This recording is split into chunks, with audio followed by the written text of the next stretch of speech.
An essential element of the Democrats' case on abuse of power is that the Bidens did nothing wrong. It can only be an abuse of power and not a correct use of power if the president was pursuing something under which there was no reasonable basis to ask a question about Hunter Biden and Burisma.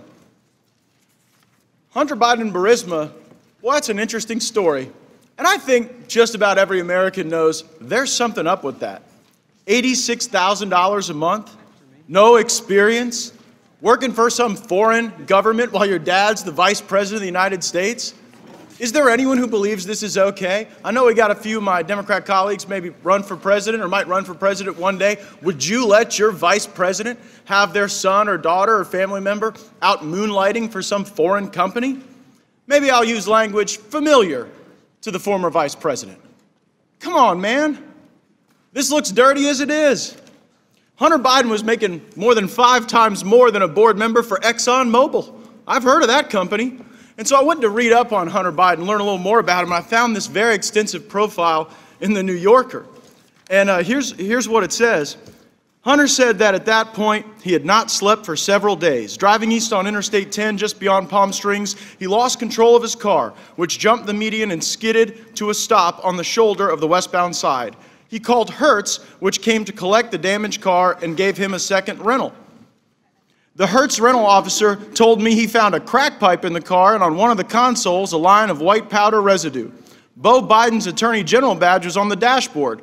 Hertz called the Prescott Police Department and officers filed a narcotics offense report listing items seized in the car, including a plastic bag containing white powdery substance, a Secret Service business card, credit cards, and Hunter Biden's driver's license.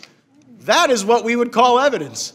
And I don't want to make light of anybody's substance abuse issues. I know the president's working real hard to solve those throughout the country, but it's a little hard to believe that Burisma hired Hunter Biden to resolve their international disputes when he could not resolve his own dispute with Hertz rental car over leaving cocaine and a crack pipe in the car. It continues. Hunter stayed in Los Angeles for about a week. He said that he needed to get away and forget sooner after his arrival in LA. He said he asked a homeless man in Pershing Square where he could buy crack. Hunter said that the man took him to a nearby homeless encampment where a narrow passageway between tents, someone put a gun to his head before realizing that he was the buyer. He returned to buy more crack a few times that week. Again, not saying, not casting any judgment on any challenges someone goes through in their personal life, but it is just hard to believe that this was the guy wandering through homeless encampments buying crack that was worth $86,000 a month to Burisma Holding.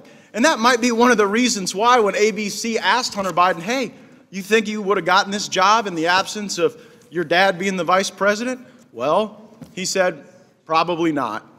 And then I looked to the record evidence, and I looked at the testimony of Mr. Kent. Mr. Kent was one of the witnesses they called on the first day. He said Burisma was so dirty that our own embassy had to pull out of a joint sponsorship with them. When Ambassador Yovanovitch was being prepped for her Senate confirmation, the Obama administration was so worried about the corruption around Burisma and Hunter Biden that they held special prep moments to try to get ready for the inevitable questions about this obvious corruption that the president asked about. Mr. Kent, again, one of their witnesses from the first day, also gave testimony that that the head of Burisma had stolen $23 million in the U.S. and the U.K., and that he paid a bribe to get off the hook. So again, it's not as if Burisma is pulling out new plays. Their playbook is to do dirty stuff and then go and pay bribes and hire the people necessary to make those problems go away. This is why the minority hearing issue is so important, by the way. You wonder why Republicans are so angry that we didn't have a hearing to put on our own witnesses and own evidence. And you may wonder why, well, if they feel so good about their case, why did they block our ability to put in evidence? It's because we have the ability to show that Burisma is corrupt. We have the ability to show that Hunter Biden is corrupt.